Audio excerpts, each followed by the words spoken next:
Well, Pad, thanks for taking the time to come and talk to us. How would you assess your overall time at Pompey so far?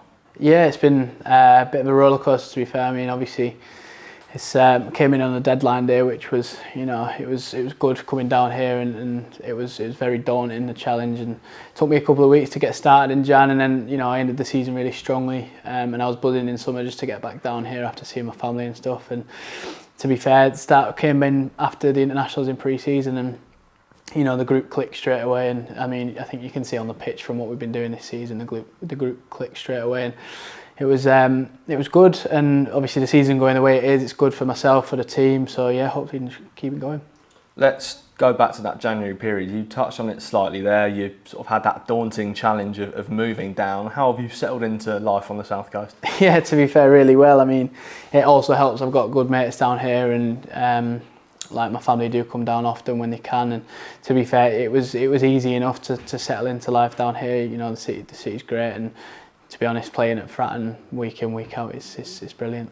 You had that off-season period. You're obviously with Northern Ireland on the international duty, but what did you get up to in sort of the period between sort of the end of the season and the internationals and the start of pre-season? Were you always sort of up north, back home with family, or did you come down here quite a bit? To be fair, I went down here. I went home, see my family and stuff, and I went on holiday with my mates from home, and that was unbelievable. To be fair, that was good to switch off from everything, and then came back from that.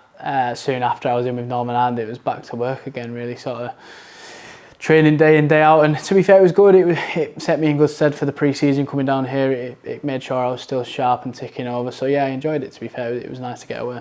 And just in general, what's life like for you off the pitch sort of nowadays? I'm guessing you spend a lot of time with sort of some of the other lads that are local down here. Yeah, that's it. There's a group of us, we go for food and go wherever we can together. And it's good, we're all quite close, and even as a group, we're all doing stuff together most of the time. So it's good. It's an easy group to be a part of, and as soon as I come in back from internationals in pre-season, you could tell it was going to be a good group, and it was good for the season going ahead.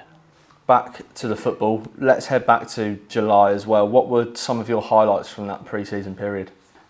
Marbella was superb. It was, again, I can't speak highly enough of the group of lads we've got in here, and the staff were brilliant with us in Marbella, and we played that game, which was good. And then obviously the night out in pre-season is always one to look forward to.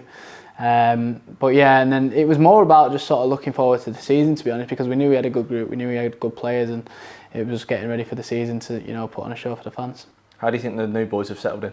Yeah, brilliant. It's like they didn't really seem new even in the first week, to be fair. Everyone sort of clicked straight away and gelled, and like I say, it was easy enough to get everyone integrated into the group.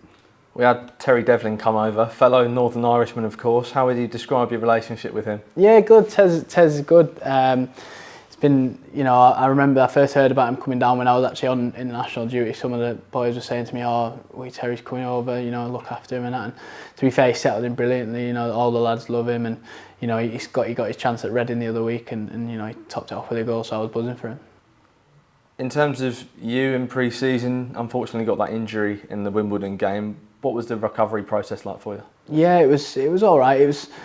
Injuries happen. It was just annoying that it was a week before the start of the season. It was tough, especially put on a personal note. Everyone wants to be involved in that first game of the season. It seems like a cup final. But when I had the injury, it was just about how quick can I get back and be involved with the lads again. And luckily enough, the physio team were great with me here, managing to get me back sooner than I actually expected. And it was good that I managed to hit the ground running. How much did that sort of time away on the sidelines help build up your hunger to get back on the pitch? Yeah, it was like I said, on a personal note, it was tough, but at the same time, the boys were grinding out good results, and it wasn't even just on the pitch stuff. It was more being around the changing rooms with the lads on a match day, and on the Fridays when they were preparing for a game, it was more being around that, to be fair. And again, it's never nice being off the pitch, but yeah, I suppose it did sort of make me want to come back even stronger and hungrier.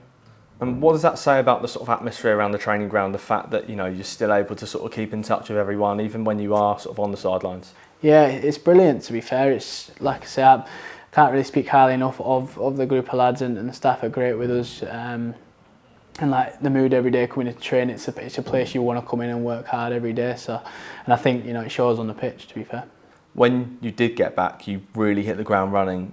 What were your chats with the gaffer like before that? What did he want from you when you got back in the team? Just sort of same, more of the same from the back end of last season, really. And I was coming into it with full confidence, knowing that I had a gaffer that believed in me and a staff that believed in me, and more importantly, the players believed in me as well. Like they were brilliant with me when I first came down, and then when I came back, they were. I think they were happy to have me back involved, even if it was just in the changing rooms and stuff. So it was good, and the gaffer was just saying, just be confident, be yourself, and the form will come, and luckily it has done. That form certainly did come. 3 goals in 3 games against Barnsley, Lincoln and Wigan as well. What do you put that down to, aside from all of those factors you just mentioned there? Just sort of the work that the staff do with me day in, day out, and the boys as well. Like if I'm ever wanting to do a shooting session or a final third session, the boys always do it with me, and Zesh and Norfie and John and the gaffer, they're always there waiting to do it if needs be. And luckily enough, I got the rewards for that, and just hopefully I can add to that tally now. And you got 2 assists more recently against Reading. How much did you enjoy that game, and more sort of memorably, how much did you enjoy the scenes afterwards? Yeah, to be fair, it was a game in which we had good bounce back ability, and stranger things have happened really in terms of that game. It went 2-0 down, and even when we did go 2-0 down, I watched Sparks' interview last week, and he even said it like everyone sort of knew we weren't going to lose that game, whether we drew it or won it was that was up to us and how we managed to play. But to be fair, once we got that first goal from Tino, which was a great finish, I think everyone sort of sensed we were going to come back and probably get the 3 points, and that's no disrespect to Reading because they were a good side, especially that first 20 minutes. But with the group of boys we've got in here, the bounce back ability is brilliant. And talk to me about those scenes at the end. Yeah, super. Like to be fair, when Pompey fans follow us away, it's always brilliant. It was good to celebrate Terry's goal. I think everyone was sort of just really happy because we'd gone 2-0 down, and it was a real test for us as a group, and we came back out stronger, and we were just buzzing, and it was clear to see all the fans were buzzing, and yeah, it was nice for Terry. How crucial have they been, the fans, so far to the recent form this season? Yeah, mega. They're crucial every week, and to be fair, it's just we go out on the pitch wanting to do it for them, and not just for ourselves and the staff. Like we wanted to get the win for them because they deserve it. Do you know what I mean? They follow us in numbers wherever we go. Even on Tuesday night, Leighton Orient came in the numbers, and they didn't have to, but they did, and they made the noise. And again, we got the win there, which was good to bounce back from Chesterfield. You've mentioned the extra work you do after training and numerous times, and all the individual programmes that all the lads have. What are the key areas of your game you're working on at the moment? A lot of work on my right foot. I mean, I think the 2 assists against Reading were with my right. I was a bit disappointed with my right foot on the weekend, but it's going to happen sometimes. But yeah, a lot of work on that, a lot of work on running in behind, and sort of making sure when I get in the final third opportunities that I'm either producing a good cross or I can produce some sort of goal or assist at the end of it.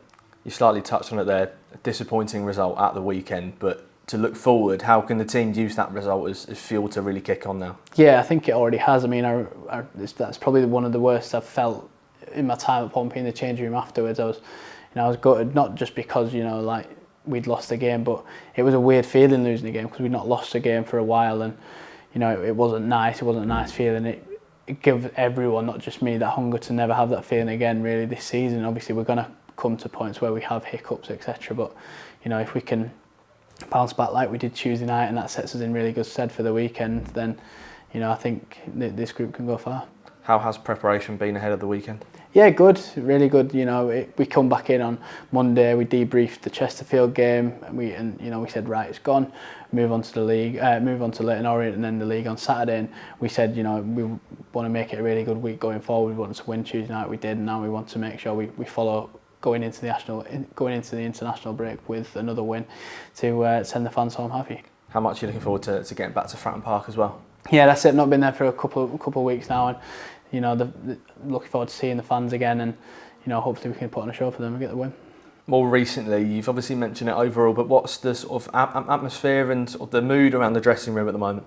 Yeah, fizzy, to be fair. It's quite, everyone's bubbly, everyone's loving it, and like you say, we're just sort of want to ride this high, but we also know that we can never be too high because there's a lot of the season to go, and we're all wanting to go for that same aim. Just finally, I've got to ask this question because you were in there, but I've just heard some Christmas music in the gym. in November, a bit of Elton John. Who was that down to? Was it you? Yeah, me. It was you? Yeah, 100% me. It's Christmas now. Halloween's done.